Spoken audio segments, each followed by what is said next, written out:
time. We have third party, what's the impact and how do we work through that? And the last one is going to be technology and innovation, so really exciting stuff. So Key, I just want to talk to you first. You're number one on the list. So from your experience with Tokyo Marine, there's several divisions across the business lines.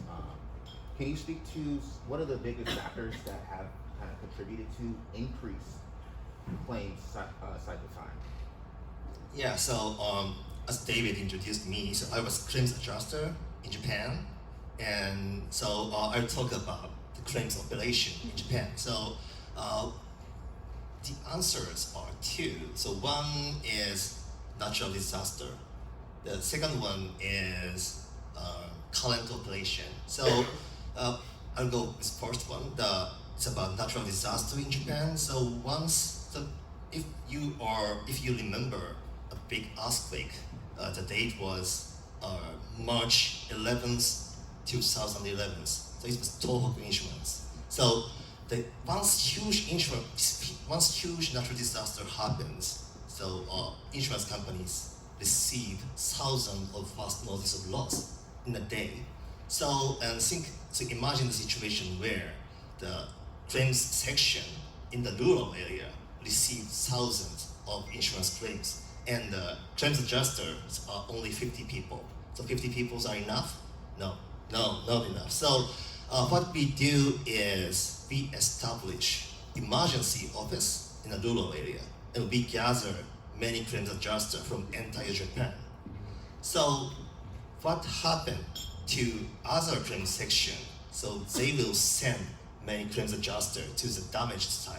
So this means the other claims section suffers short of adjusters. So then the claim cycle will be slowed down. Yeah, this is one. So the second one is current claim operation. So this comes from the standpoint from claims technology scouting in here. So thinking about claims operation and technology scouting, so what we do is finding out cutting edge technologies. So the technologies can potentially decrease the claim cycle time. But sometimes it doesn't happen. For example, think about remote adjusting. So during COVID situation, the dispatching field adjuster for homeowners claims was not easy. So getting claims adjuster dispatched the damage section. So what if customers can capture the damaged property immediately, and they upload the damaged properties immediately, and AI can generate 3D modeling and measurement data.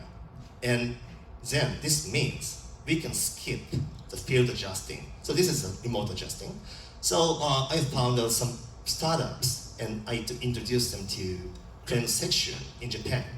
But the answer is that these companies are not good fit for our operation, because in Japan, our operation is like after FNOL. So we will wait for document submission, photos, and repair estimation. So even if we can get 3D modeling and measuring just after incident, we cannot skip waiting for the documents. So, but I don't say Japanese operation is not so good. So I just want to say the technology in US sometimes don't match with Japanese operation. So this is my answer. Very good, very good. I'm going to transition over to G. Subrogation, well, this is two parts of the question. Subrogation, major factor, right? So in the multi-party claims process, so what can carriers do to really identify and shorten that claims processing time at first notice of loss? Like, how do you know at the point of the incident where the subrogation gets brought into effect? Sure. So I think there's a lot of scope of subrogation. Can you hear me on this? Yeah, sure. Yeah. So let's see if it doesn't work. Yeah. No, subrogation is probably one of the stepchild for the claims, if I could say that. Yeah, whatever we want to do at the end of the day, there's a, like to an extent, I would say carriers, when they put all the cash recovery or the claim, the recovery part of it, the big companies don't even count as part of the reserves actually, because it's very unpredictable, and so is the nature of it. And we have done a lot of automation, in terms of the state pass-through from the carrier perspective. But the fact here is when you send the claims, which goes across the ecosystem. I know somebody said they don't like the word ecosystem, but the fact here is subrogation is part of the ecosystem there. Okay, and this is the reality. When you talked about Japan, like where there's some efficiency or inefficiency could be done with the technology. Even in this country here, when the claim goes from one, from the carrier to the other companies, it's a Hail Mary after that. There's no visibility, no transparency, no trackability there. Okay, I think that is one fundamental thing which is probably can do a significant improvement there. And other factor here is, right, when we take especially the auto claims here, okay, at least in US we have art forum, which is like, when two carriers are not able to settle the claims, okay, then they send it to the art forum part of it, that which can take itself pretty long time to do it, and nobody likes it actually, as a matter of fact there. But there's a little bit of trend that we are seeing it in the industry right now, where the two carriers, they say, I want to sort it out with the other carrier itself, okay, which is probably a significant thing which can happen. And the thing is, one of the things that COVID has done, it has significantly improved the digitization part. So I think now is the time has come where the claims could be processed across ecosystem much more comprehensively and much more trackability perspective. And that's one of the things that we are trying to do it here. When we're trying to put here as part of a system ecosystem there, we put these claims on the part of the blockchain itself there. So the problem in this ecosystem here is who owns the data. If there's a centralized server, there's one party owns the data. But at least with the distributed ledger, we don't use crypto part of it, but use the distributed ledger part. At least there's accountability, trackability, and whatever the change update takes place at one place, it gets reflected on the other ledger too. So there is a scope, there is a hope, but I think there's still a lot more can be done on that space. Okay. Thank you. And to build on that, Leila, from a subrogation standpoint, in your past experience, have you seen other variables that can contribute to identifying first notice of loss through the subrogation process? It's actually a very interesting question, especially in the reps and warranties insurance, which is insurance covering mergers and acquisitions. And a lot of times what we are seeing on the market is that the buyer usually is not purchasing the sufficient limit, and so they're essentially trying to cash out with 2-3 different carriers. And so a lot of times we see the same claim being submitted under reps and warranties policy, but also under the DNO or cyber policy. The issue right now with the reps and warranties space and coverage specifically is that in the policy, the reps and warranties coverage covers very specific representations. It's a very specific risk, and so usually the reps and warranties will be paying out on the claim regardless. I mean, and it doesn't prevent the client from actually submitting a claim as well on their other coverage if they have that, if they have tail, for example, and if that related to an incident that occurred prior to the closure of the deal. But subrogation is still a pretty sort of discovered item with regards to reps and warranties coverage. Very good. So, staying on the theme, especially with you, Leila, from an attorney standpoint, can you talk through what, from a liability claims, the attorney involvement, right? So, I know you're working with M&A activity. So, what are some of the variables that determine, if the claim survives past that point of demand and discovery?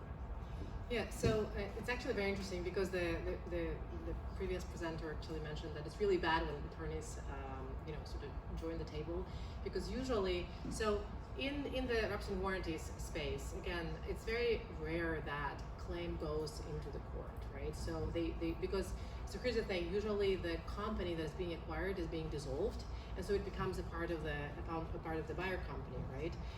So it's really not such a great idea to go and to sue people that already work for you, because it can actually, just damage the value of the shares of the company.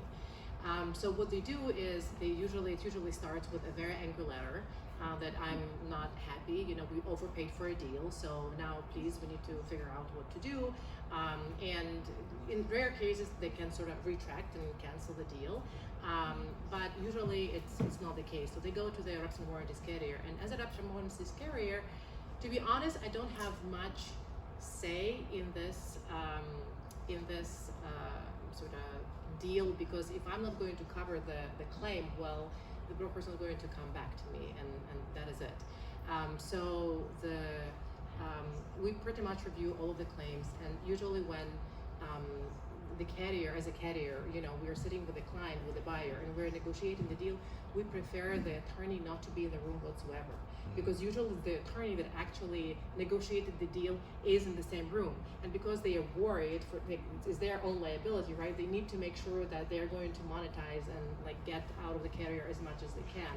So that's why it's much better usually to just sit in the room without the attorney, or at least get another attorney into the room, because it's much easier to settle the deal in that way. Very good. So we just kind of covered the challenges that increases the claim cycle time. I'd like to transition to what are some variables that we can talk through that shorten the cycle time. So, Sajeev, incentives, right? So, once I finish up, I'll pass it over. Incentives, like what are some incentives? Generally speaking, are not always aligned, with the carriers, and then thinking about the TPAs, the IAs. So, what can carriers do to really align up front to really reduce the claims processing time? So what have you seen? What's some advice that you would like to share with us? Sure. So here I'll give one stats here, okay? 40% of the claims adjuster, right? They have no incentive to settle the claim. 40%, there's no, they're not in a hurry to do that. They will just do based whatever they have to do it from the compliance perspective, right? In California, the rule is they have to settle the claim in 30 days, and somewhere it's 90 days. So there's not enough incentive built onto this one. So they'll send you a statement, they'll follow up, but they're not obligated to do it. But the second part here is, right, the carriers, right, from their perspective, it can take 204 days before they give a closure to that. They take that much time. That's the reality here, okay?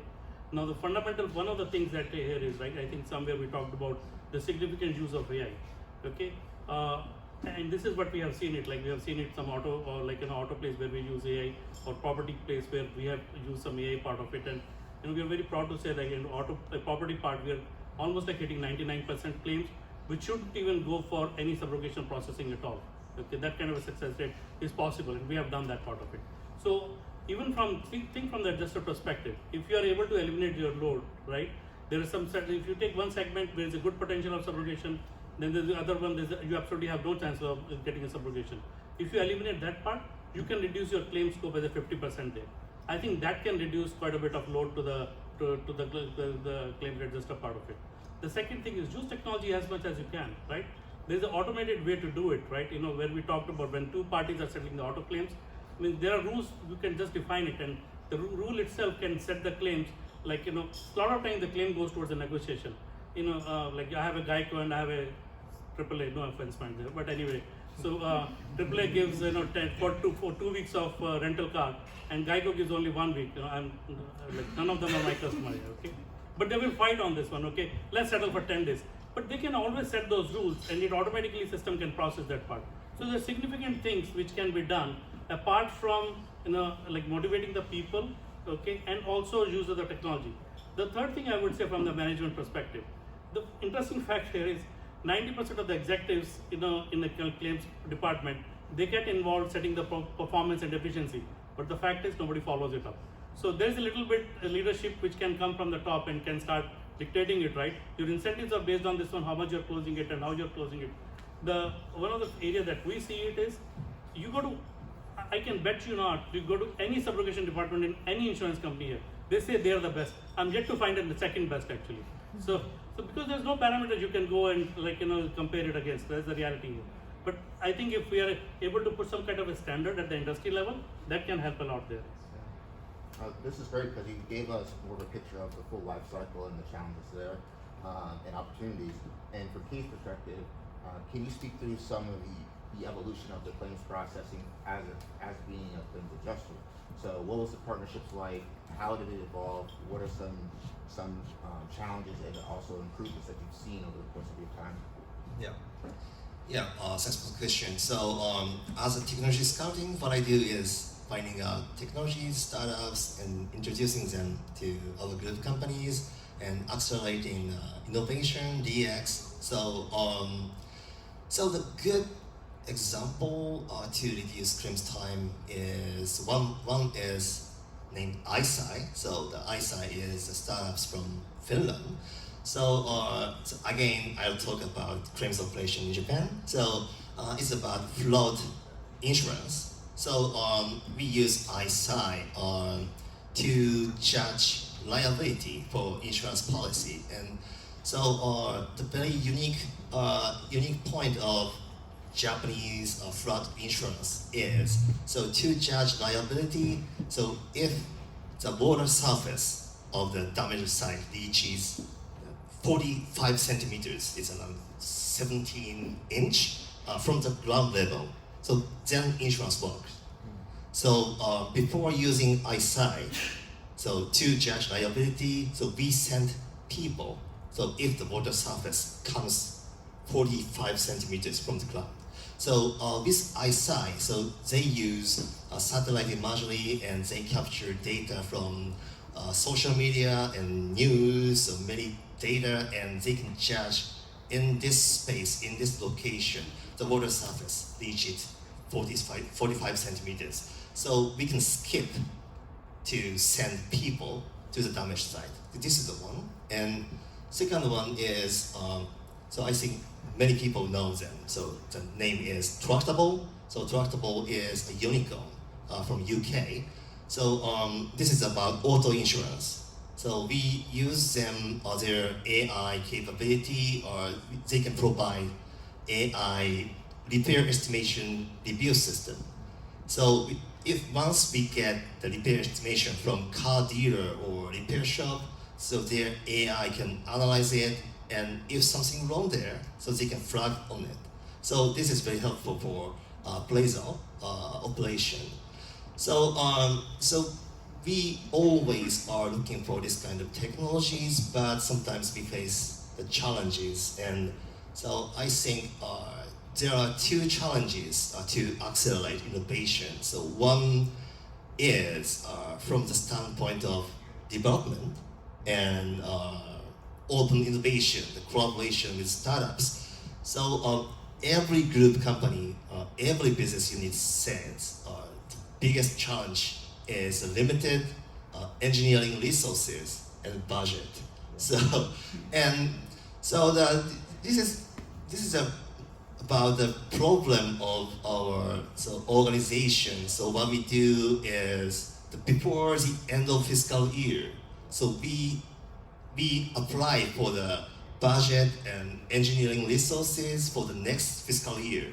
So then what if we can find out good technologies in the middle of next fiscal year?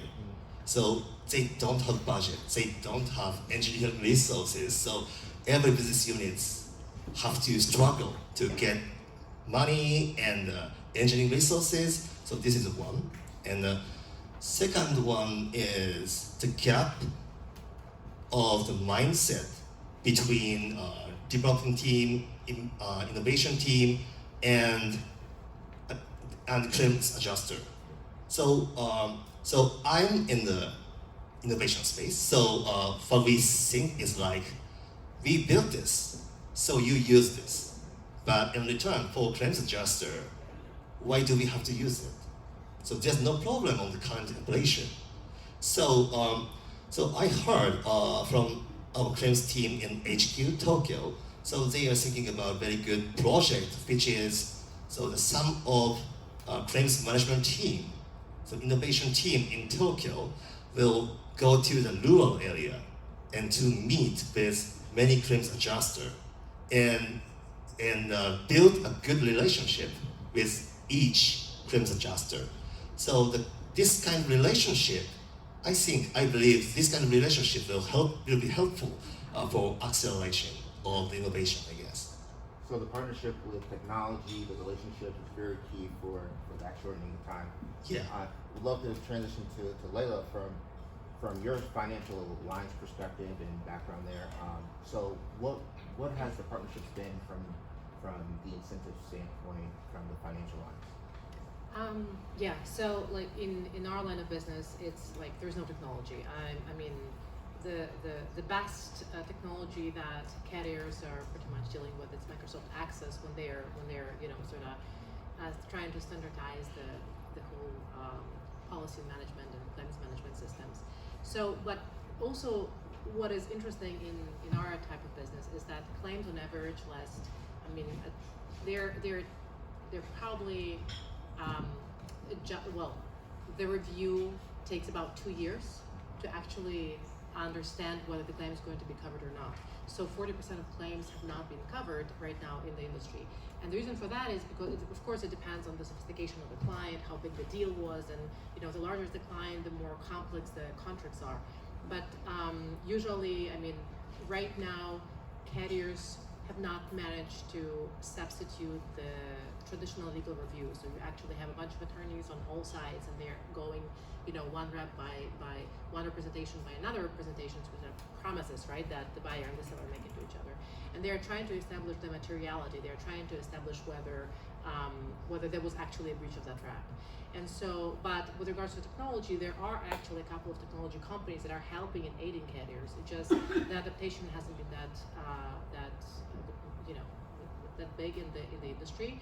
For example, Knowable is one of the startups. They are reviewing the contracts, and as we know in our industry, the claims usually arise out of the material contracts, representations, or financial statements. And so, like if carriers or MGAs were using like Knowable or other technology partners in the industry, they would definitely incentivize the claims management teams to process the claims faster. Thank you. So I know Dave is looking at us. We're a little bit over time. He's literally on us. But I would love to push the boundaries just for 30 seconds. Can each panelist just give us a just summary of all the evolution in the claims processing? How does this ultimately impact the customer experience, the insured? So I really want to have a quick soundbite. Dave's staring at me, but each panelist give us an overall impact to the customer experience through some of the innovation that you've seen. Sorry, G. So I would say if there's efficiency built into the claims, it will eventually impact the premium, and that could be a very good impact. Not only you're settling the claims sooner, which could be get you good experience, plus if your premiums are lower, okay, which we really need in an industry with a loss ratio a combined ratio going 107, 104, this is not sustainable for sure. So if the sooner we settle the claim, it's good for the consumer for sure. Okay. 30 seconds on customer experience. I think we all need to understand that insurance is not all our insurers are thinking about. It's just a detail. And so we as insurance partners, right, as insurers, we're focusing too much on like making this very complex. Whether insurers actually want to spend a second and just get them out of the way, right? So I think we just need to focus on that, just speed, and make it very, very seamless for the insured. And does it mean to partner with technology companies? Yes. Does it mean better underwriting to understand what claims are going to come in? Yes. And so that's all we can do for the customers. Yeah. So simply speaking, the faster payment will impact to the CX, and so as David said, so maybe in future, so every insurance will be parametric insurance. So, but we have to think about priority. So thinking about when customers want faster payment. So I think it's about natural disaster. So once disaster happens, so if their home was totally destroyed, they have to have budget for accommodation and transportation for the hotel, and they have to have food. So maybe the amount is not so big, but so in this kind of specific space, we have to think about how faster we can be. So speed, execution. Think I did. Great. Thank our panelists and moderator. So this pretty much wraps up our day. I want to pick out one thing from the panel that really sat in my mind that Kay said. Is he said, you know, in Tokyo, they send us out, and as the innovation people, we have to go and meet with the claims adjusters and really understand what they do every day. And I think he was really just trying to tee me up for our spring conference to remind you guys that the theme is competing on collaboration. So all of you in your jobs cannot exist as an island. If you're an insurer, you have to work with your brokers, you have to work with your reinsurers, and if you're an innovation person, you have to work with your business units. So in March, on the 29th and 30th, we're gonna really talk about that topic and have leaders from different carriers from all over the world talking about what we can collectively do to improve as an industry. So I'll leave you with that. Think about, save the date, March 29th and 30th, and thanks everyone.